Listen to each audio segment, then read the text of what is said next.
We turn now to our next conversation with Brendan Edwards and Nigel Raab.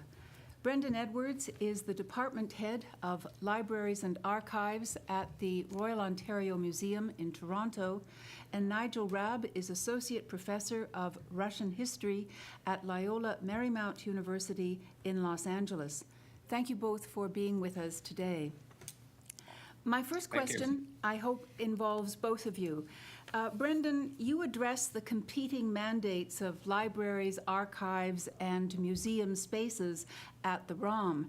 And you mentioned the murky line in the particular example of the Maclean texts, where material is in phones, in rare books, and in the library as pamphlet. You also mentioned the opportunity of a massive digitization project to spread over the coming 5 years and the creation of a collections management software. Nigel, in light of your observations that digitization sanitizes the reading experience and eliminates aspects of material culture, I wonder what kind of criteria both of you would offer for the specifications of this collections management software that is being proposed for the ROM. Maybe you'd like to start, Nigel, with what you think the ROM needs to do, and then Brendan, you can comment if you think that that's appropriate. I don't think there's a specific list of things. I just think there are things that we have to be aware of, because I know in the previous conversation there was discussion about Google Books and the manner in which Google Books digitizes millions of editions. But talking to archivists and librarians, there are a lot of flaws with the digitization done by Google, whether it's folded maps that are not there, whether it's titles that are eliminated. Mm-hmm. And so we can't just rely on a random digitization project. Or if you think of the early days of the internet, where it's like now, enthusiasm, now we can put everything online, we can digitize everything, and people just ran around to scanners and putting some stuff on. Now it's become a lot more complex.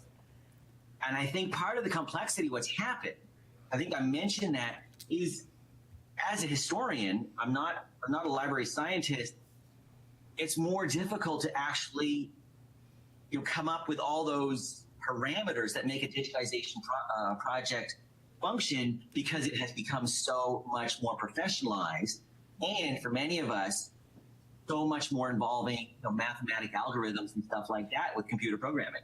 I know you're both historians, so Brendan, I wondered if you would like to comment on what Nigel has offered. I found Nigel's paper very insightful, and it's helped me in my own thinking. As you might know, my position at the Royal Ontario Museum is still fairly new, and I came from an academic background before that. And I should say that what the ROM is proposing is digitization in terms of photography of objects and artifacts within the museum's collections. Mm-hmm. Where I see the opportunity for the library and archives is this is going to provide us, I hope, the chance to begin to make connections between the content in the libraries and our archival holdings and what the public sees in the galleries. Yes. Until now, we've kind of been separated in the sense that we know that we have material that relates to the artifact collections, but the public doesn't necessarily understand that, and very frequently even the staff within the museum may not have a full grasp of what the library and archives has in terms of those connections. So where I see the content management system really being of great benefit from our perspective, is that I'm hoping we can make immediate connections between whether it's a Paul Kane painting or a sketch, and then an immediate connection to whether it's archival font or secondary literature, or even in other cases primary literature that reflects the work of Paul Kane, for example, that's held within the library and archives. So we're not necessarily looking at digitizing the library and archives collections per se, although we are going to be doing a certain amount of that. But I see digitization as an opportunity to make those connections that I hope it addresses partly what Nigel is getting at, where we need the digital and the physical from a historical perspective, because they both offer us something unique in the sense that the digital provides us with that awareness and that access, but the physical provides us with a lot more context and detail. So I see this as really an opportunity to meld the best of both worlds, I hope. On this topic of melding, since you're both historians,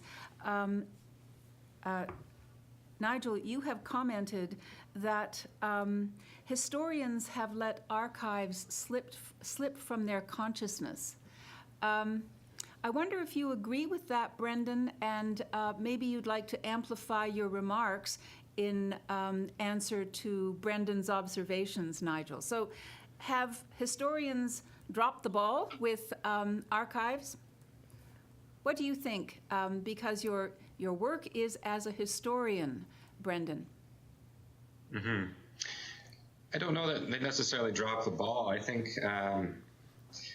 perhaps the professions have sort of moved away from each other, and Nigel addresses this in his paper where he talks about librarians and archivists really moving more towards the technical digital realm, perhaps, than the academic realm. I've personally tried to marry those two in my career, although it's easier said than done, I will admit.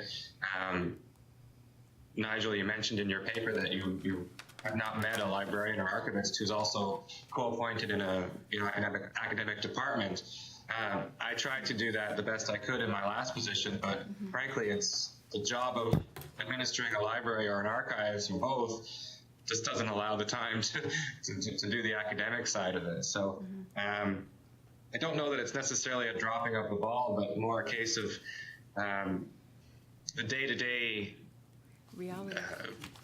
realities, I suppose, of what we do make it a little tough to spend that time in thinking directly about, unfortunately, thinking directly about one of our primary users, which really are historians, and you're right in thinking that, I think.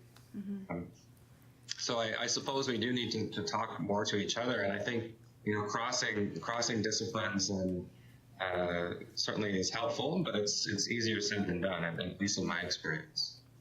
Nigel? Oh, I agree with what Brandon said, because in terms of the historian, historians still use archives, and you can go to Moscow and it's filled with historians, but it's the interest the historian shows in these new technological issues of what makes a new modern archive. Because for myself, when I think about it, I use a lot of digital materials.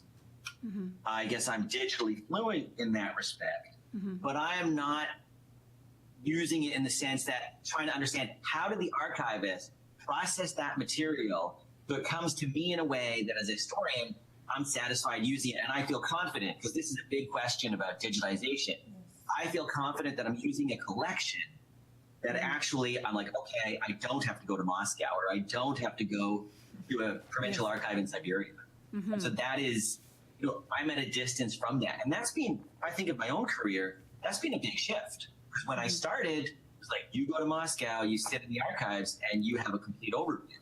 With digitization, that dynamic is changing. And so I think historians should think more about the technical aspects of the material they're accessing.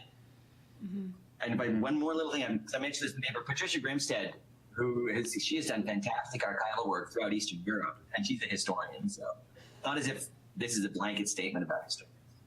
All right. If I could, I'd just like to elaborate a little bit on my point with an example. I recently spent a fair amount of time at the Saskatchewan Archives in Regina, and until I'd spent the physical time there, I had been dwelling largely on the digital versions of a set of papers related to Edward Ahenekue.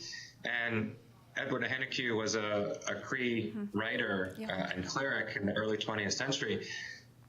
Saskatchewan Archives have his notebooks, and I was lucky enough to get copies and digital copies of these notebooks.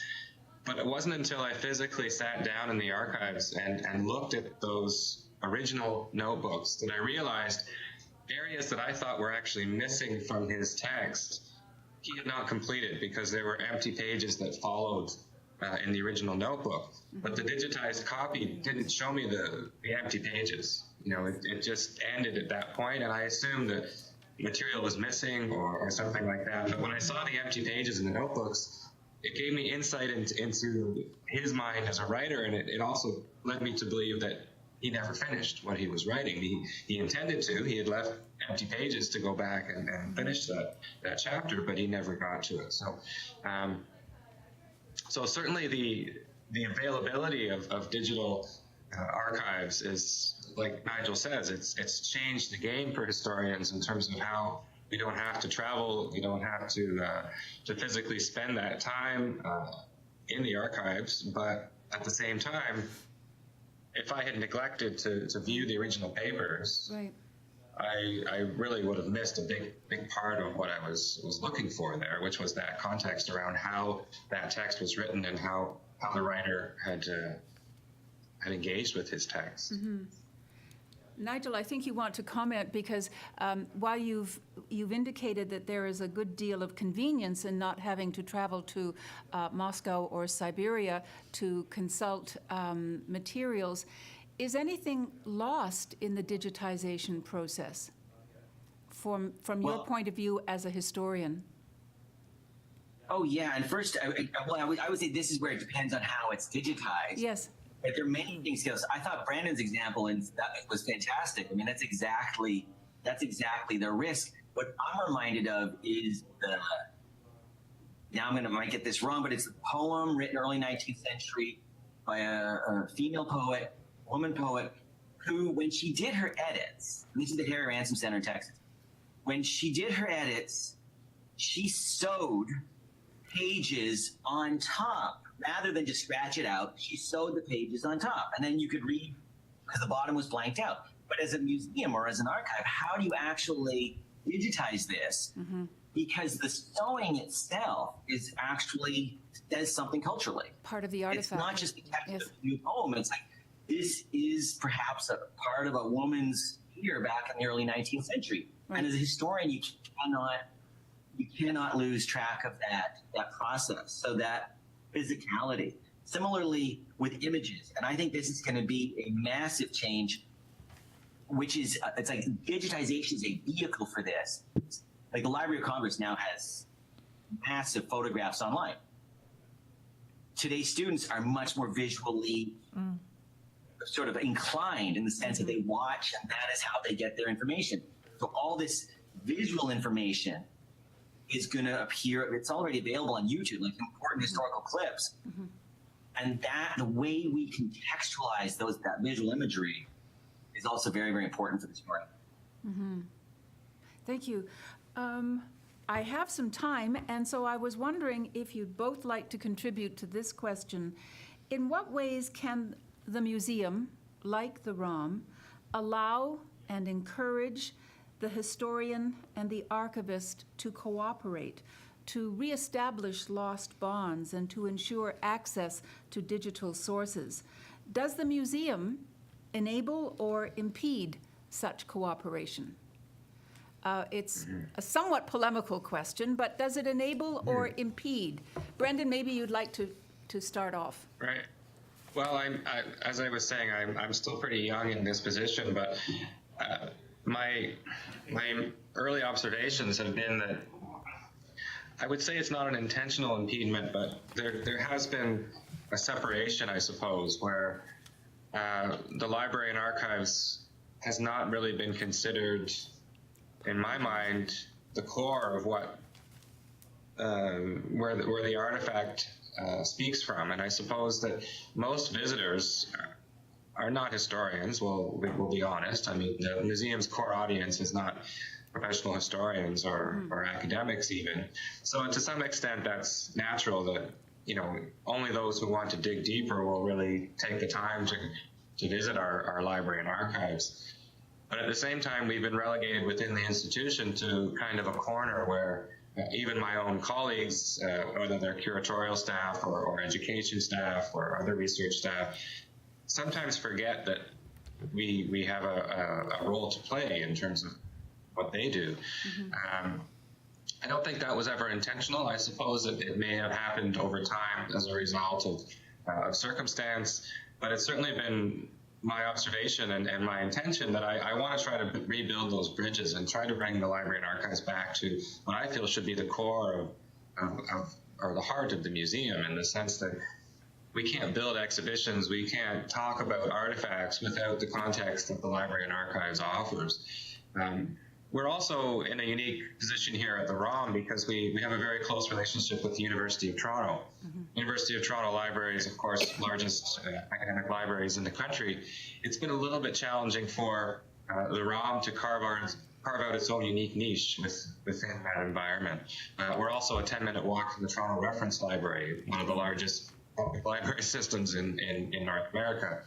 So the fact that we exist at all some days is, is proof of our relevance and proof of the continued relevance that the ROM Library and Archives can hold. But I think we need to do a better job of waving our own flag. I'm not surprised, but a lot of academics and historians I've spoken to mentioned that they weren't even aware that the ROM had a library and archives, or what's there, how can I get at it. We as yet have not had a very large digital presence. We're buried within the University of Toronto library catalog, so unless you're really digging, you wouldn't know that our collections are here. So it's not so much the museum that has maybe impeded, but maybe our own past practices have impeded ourselves to some extent. So we now have to sort of wave our flag higher and wider and hopefully get ourselves back to the forefront, or at least to the center of the research component of the museum. And by extension, I think historians will find their own way here through word of mouth, et cetera, but also hopefully through our digital content, the conversations that they start. Nigel? I would just come back to something that Brendan had in his paper, which I thought, and he mentioned this in his talk right now, is that his library is sort of tucked away somewhere in the museum structure. It's not like it's in a gallery. And if you go to the Metropolitan Museum in New York City, it has a fantastic library, but you would never guess that it had a library. I mean, the curators there know it has a library, but it's not like flagged or anything like that. And yet, it's got a fantastic art collection. I think part of it has to do with where that collection is. So for in Los Angeles, there's the UCLA Fowler Museum, which is right in the heart of campus. It has opportunities to work with certain departments at the university, and that facilitates things. But if you're, I guess, like ROM, a little bit away from this environment, you're not, institutionally connected. So that makes things more difficult.